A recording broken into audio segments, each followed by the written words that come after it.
Noé. Nota introdutória ao leitor.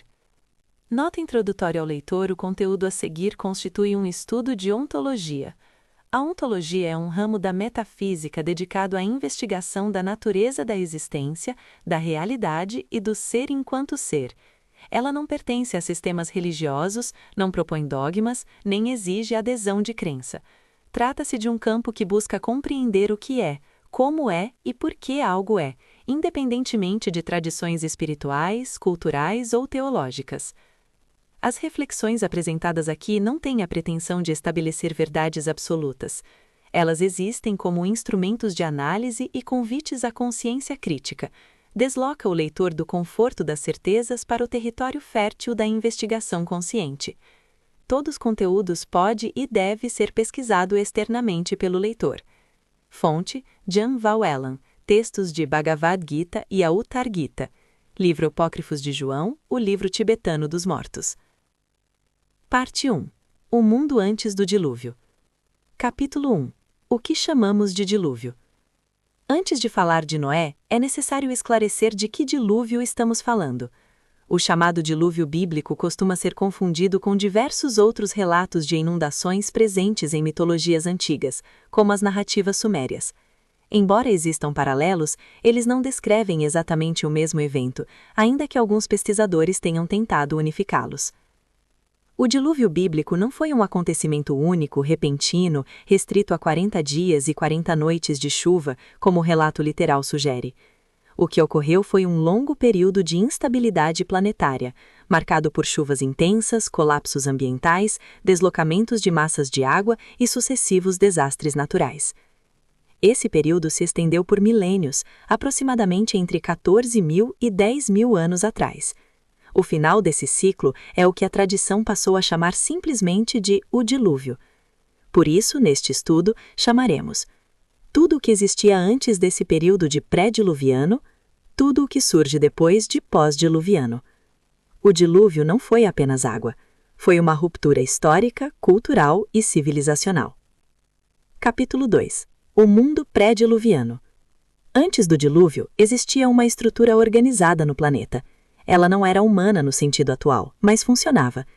Cidades já existiam, civilizações já existiam, centros administrativos, religiosos e científicos estavam ativos. Uma dessas cidades era Nippur, localizada na região da antiga Mesopotâmia, onde hoje se encontra o Iraque, próxima à confluência dos rios Tigre e Eufrates. Nippur já existia antes do dilúvio e era considerada a principal cidade do mundo naquele tempo. Não porque fosse populosa, mas porque ali residiam os clãs Anunnakis, que haviam fundado diversas outras cidades da Suméria antiga, como Sipar, Ur e Eridu. Essas cidades não surgiram depois, elas foram herdadas, reconstruídas ou reinterpretadas pelas civilizações pós-diluvianas. Capítulo 3. O ser humano antes do dilúvio. O ser humano nesse período não era o centro do mundo. Vivendo em pequenos grupos, 100 aqui, 200 ali, às vezes alguns milhares, os humanos eram vistos como recursos. Eram caçados, escravizados, usados como força de trabalho, animais de tração e cobaias para testes.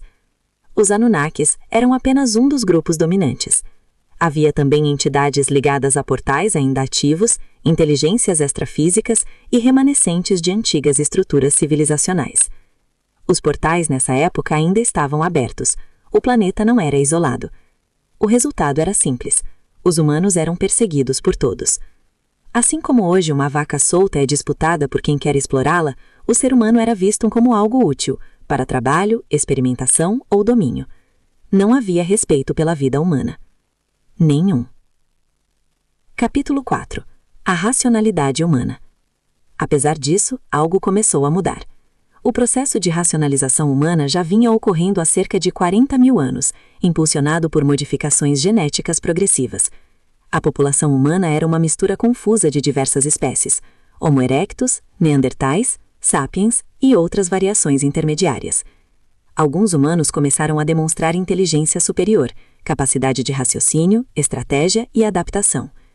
Quando um Anunnaki percebia que um humano possuía esse diferencial, ele não era eliminado, era preservado. Não por compaixão, mas por utilidade. Esses humanos passaram a ser usados como administradores, intermediários e auxiliares diretos dos líderes. Anunnakis, surgiu assim uma convivência forçada que acabou acelerando ainda mais o desenvolvimento cognitivo humano. Capítulo 5. O poder e a herança. Os Anunnakis não se viam como deuses. Esse título surgiu depois, atribuído pelos humanos. Eles se organizavam por linhagem, força e herança genética. O poder era transmitido, em teoria, ao primogênito, desde que esse primogênito fosse considerado puro dentro dos critérios da linhagem. Isso gerava conflitos constantes. Se o primogênito não fosse o mais forte, algum irmão o desafiava. Essa disputa pelo poder, baseada na força e na herança, não nasceu entre os humanos. Ela foi herdada deles. Esse padrão se infiltrou profundamente no DNA cultural humano e permanece ativo até hoje, manifestando-se em guerras, disputas políticas e lutas pelo poder disfarçadas de sistemas organizados. Capítulo 6. O fracasso do dilúvio. O dilúvio tinha um objetivo implícito: encerrar esse experimento chamado humanidade. Esperava-se que os humanos desaparecessem com a destruição do mundo pré-diluviano, mas isso não aconteceu. A humanidade sobreviveu. E mais, multiplicou-se. Aquilo que antes era raro, humanos plenamente racionais, tornou-se comum após o dilúvio. A racionalidade passou a ser a regra, não a exceção. Isso não significou sabedoria, apenas potencial. O mundo pós-diluviano nasceu sobre ruínas, com memória fragmentada, conhecimento transformado em mito e uma herança profunda de medo, obediência e conflito. É nesse cenário que surge Noé. Parte 2. Poder, humanidade e o mundo antes do dilúvio. Capítulo 1. Poder não nasce da democracia. A ideia de democracia, como a entendemos hoje, é uma tentativa humana de corrigir um modelo muito mais antigo, o poder herdado. Durante milênios, o comando do mundo pertenceu sempre ao mais forte ou ao herdeiro direto desse poder. A democracia surge apenas como um substituto imperfeito desse sistema, não como sua superação completa. Mesmo hoje, quando se fala em escolha e liberdade, muitas vezes o jogo já está manipulado. O indivíduo escolhe entre opções previamente definidas por estruturas de poder invisíveis. Isso não é democracia plena, é a administração do controle. Esse modelo não nasceu entre os humanos, ele foi herdado. Capítulo 2. A herança dos Anunnakis. Os Anunnakis governavam de forma aberta.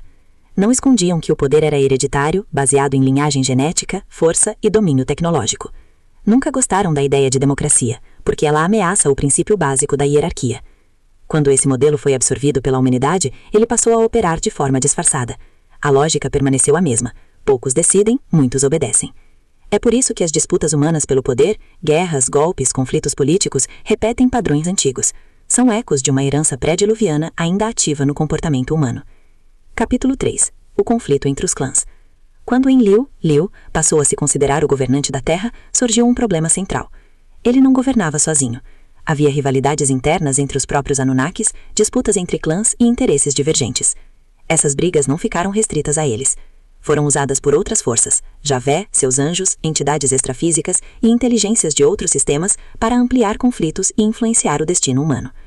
Muitos autores mistam esses seres, confundindo figuras biológicas com entidades extrafísicas, tratando Enlil, Enki, Zeus e Poseidon como se fossem a mesma coisa. Essa mistura gera confusão histórica e simbólica. Eles não se metamorfoseavam, eram seres distintos com naturezas distintas. Capítulo 4. O ser humano como recurso. No mundo pré-diluviero, o ser humano não era considerado um igual.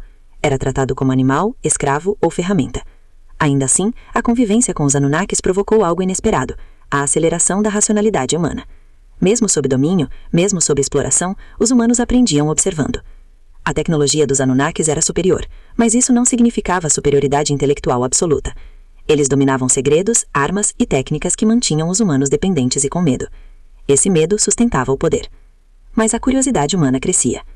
Capítulo 5. A racionalidade humana. A evolução da mente humana não veio de todas as forças que passaram pela Terra. Biodemos, Dropa, Sirianos e outras entidades pouco contribuíram para a racionalidade humana. Em muitos casos, apenas causaram confusão. Duas forças foram decisivas. 1. A exceção representada por Pandora. 2. A convivência prolongada com os Anunnakis, especialmente com Enki. Pandora foi uma exceção porque rompeu um padrão. Ao se tornar humana, deixou de operar como entidade extrafísica e passou a viver as limitações da condição humana. Isso teve impacto direto no DNA e na consciência. Já Enki levou ao limite um processo de manipulação genética iniciado há mais de 200 mil anos, envolvendo diversas espécies humanas. O objetivo não era criar humanos livres, mas seres obedientes. Assim como alguém poderia manipular geneticamente animais para obedecer a ordens, esse foi o caminho seguido. A diferença é que os humanos começaram a responder demais. Capítulo 6. O medo dos criadores. Quando os humanos começaram a demonstrar raciocínio, estratégia e questionamento, os próprios Anunnakis passaram a se incomodar. A criatura estava deixando de ser previsível. Entre 40.000 e 20.000 anos, figuras centrais, Enki, Pandora e outras, foram fundamentais para o crescimento humano, enquanto outras forças tentavam impedir esse avanço. Houve perseguições, destruições e tentativas constantes de controle. Mesmo assim, sobreviventes sempre surgiam. As duas grandes linhagens que influenciaram o DNA humano, a de Pandora e a dos Anunnakis, acabaram se cruzando muito tempo depois. Esse cruzamento está na base simbólica das figuras chamadas de Adão e Eva, muito antes das versões religiosas posteriores. Capítulo 7. O caminho para o dilúvio. Os conflitos entre clãs, o crescimento humano e o medo de perder o controle criaram um cenário insustentável. O mundo pré-diluviano tornou-se instável demais. O dilúvio surge então como uma tentativa de reiniciar o sistema. Não para salvar a humanidade, mas para eliminá-la ou reduzi-la drasticamente. Isso não funcionou. Os humanos sobreviveram, se multiplicaram, e após o dilúvio, a racionalidade deixou de ser exceção e passou a ser regra. Fonte: Jean Valjean, textos de Bhagavad Gita e Avatar Gita. Livro Apócrifos de João. O livro tibetano dos mortos. Fofocas espirituais. 21.10.2025.RU